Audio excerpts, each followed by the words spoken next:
Ya, saya mau membawa arah pembicaraannya biar agak intelek dikit ya. Jadi bukan bicara tentang apa namanya jumlah uang 4 miliar atau apa. Saya agak terganggu gitu loh, agak terganggu apalagi cuma hitungan jumlah orang. Coba mari kita melihat substansi ya. Apa sih sebenarnya di belakang aksi 212 ini? Ini sebuah gerakan politik, ya maksudnya yang dulu gerakan politik, gerakan moral, atau gerakan sosial gitu ya. Kemudian kalau kita melihat yang kemarin reuni, apalagi bertambah dengan satu agenda yang saya kira sangat relevan, yaitu Maulid Nabi besar Muhammad SAW, itu satu hal yang berbeda lagi. Tetapi kalau ditanya, banyak orang yang heran, termasuk elit politik, kok bisa sebegitu besar jumlah orang yang hadir gitu ya. Seperti tidak percaya, inginnya itu yang hadir itu ya cuman ya mungkin 1.000 orang, 2.000 orang itu seperti demo-demo biasa. Disinilah kegagalan untuk melihat bahwa apa yang terjadi dengan 212 itu sudah melakukan satu transformasi menjadi satu social movement ya, yaitu satu gerakan sosial. Gerakan moral juga bisa di dalamnya. Tapi apakah soal nuansa-nuansa politik, ya saya kira kadang-kadang sulit untuk dipisahkan. Tetapi sebagai sebuah social movement, itu ada teori-teorinya kok. Ya, kalau kita baca dulu, saya waktu sekolah di London School of Economics and Political Science di Inggris, ya, saya belajar yang namanya Global Civil Society. Itu ada buku trilogi dari Manuel Castell, ya, The Power of Identity, The Information Age, The End of Millennium. Itu kalau kita baca itu jelas sekali di situ, termasuk formasi di dalam satu pembentukan identity, bagaimana kita melihat information age, network society dan sebagainya. Itu dari tahun 96 kita sudah bisa melihat kemajuan-kemajuan teknologi ini membuat networking itu begitu mudah. Nah, apa yang terjadi sekarang disatukan oleh satu isu yang sama, ya tahun lalu tentu karena ada satu penistaan agama, dan itu kemudian orang semua terpanggil yang mempunyai pandangan yang sama datang ke satu tempat, dan akhirnya lahirlah jutaan orang di satu tempat pada tahun 2016 yang lalu. Nah kemudian sekarang ada reuni dan sekaligus Maulid Nabi. Saya kira ini juga ada satu panggilan, ada sesuatu yang belum selesai di situ. Kalau saya melihat ini adalah satu identity politics, yes, ini adalah satu identity politics. Orang merasa ada satu jarak dengan mainstream identity yang sekarang seolah-olah didengung-dengungkan tetapi tidak konkret. Dan identity politics ini saya kira wajar, di seluruh dunia ini sangat wajar, atau politik identitas. Kemudian ini adalah satu resistance identity politics ya, kalau kita pakai Manuel Castell itu, resistant identity politics. Kenapa? Karena ketika itu ada satu keadaan, circumstances, yang membuat orang merasa ada ketidakadilan, termasuk aparat melakukan juga satu politik, yang aparat yang lain juga berpolitik, institusi ini berpolitik, institusi-institusi negara yang seharusnya tidak berpolitik itu berpolitik.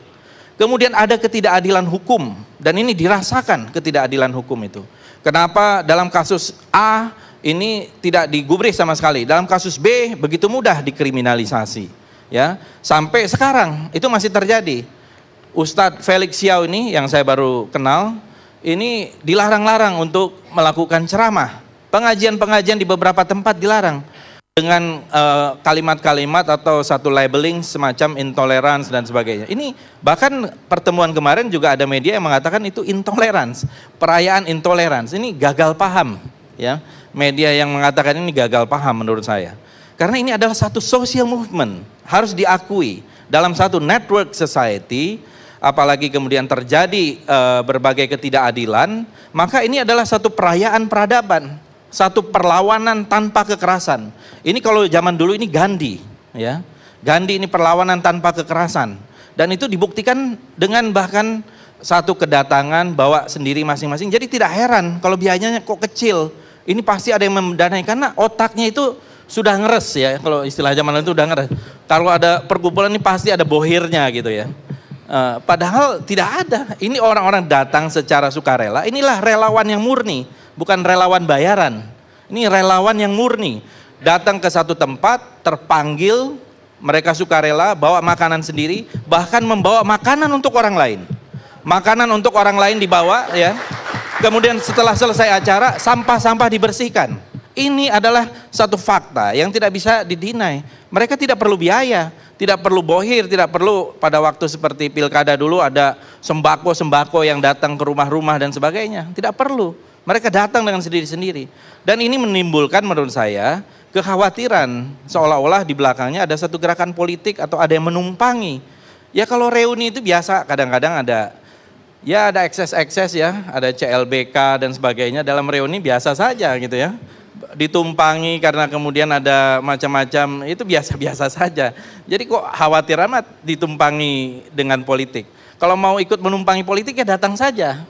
Ya, waktu itu panitia juga mengatakan, saya waktu menerima di DPR, loh Pak Jokowi ini kan alumni 212. Bahkan Pak Fahri waktu lagi ceramah mengatakan jangan-jangan ada nih di sini. Coba ditengok kanan kiri gitu ya. Jadi itu menunjukkan sebetulnya siapapun yang mau hadir, yang mempunyai kesamaan pandangan terhadap satu isu, apalagi dalam hal ini sudah lebih netral, ada yang namanya Maulid Nabi, mestinya tidak ada masalah untuk hadir. Jadi kesukarelaan. Jadi ini adalah kesukarelaan yang sempurna yang ditunjukkan oleh umat Islam yang mempunyai pandangan yang sama terhadap satu isu pada waktu itu dan juga isu-isu sekarang ini. Dan menurut saya ini adalah satu transformasi kepada social movement yang menunjukkan umat Islam bukan lagi sekedar gerombolan yang begitu banyak, tetapi sudah menjadi barisan ya. Dan itu menurut saya sah-sah saja.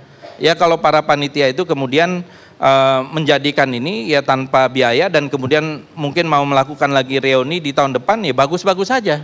Mudah-mudahan bisa lebih besar lagi tahun depan gitu ya.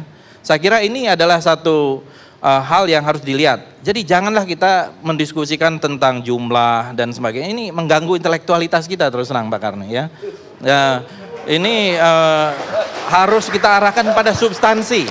Nah, substansinya apa yang mau kita bicarakan? Dan juga jangan takut ada politik ya seperti Pak Kapolri ngomong ada ini pilkada, nggak usah takut. Kalaupun ada, itu rakyat sekarang ini sudah cerdas. Ya, sudah cerdas untuk memilih mana yang betul-betul berpihak kepada rakyat, mana yang tidak. Mana yang menyusahkan rakyat, mana yang kemudian mungkin bisa menyelesaikan persoalan dan seterusnya. Jadi ini adalah saya kira satu momentum bagaimana kita bisa melihat bahwa aksi-aksi atau reaksi-reaksi, ada juga yang menyebut reaksi, atau kegiatan-kegiatan yang besar, saya kira di NU Nahdlatul Ulama istighosah banyak yang besar-besar di mana-mana, semua berjalan dengan aman, dengan baik ya. Dan kalau ada orang menilai ada ditumpangi atau tidak dengan politik, saya kira itu semua sah-sah saja. Ya tergantung kepada orang itu melihat. Karena kita sudah memilih jalan demokrasi. Baik. Terima kasih. Baik.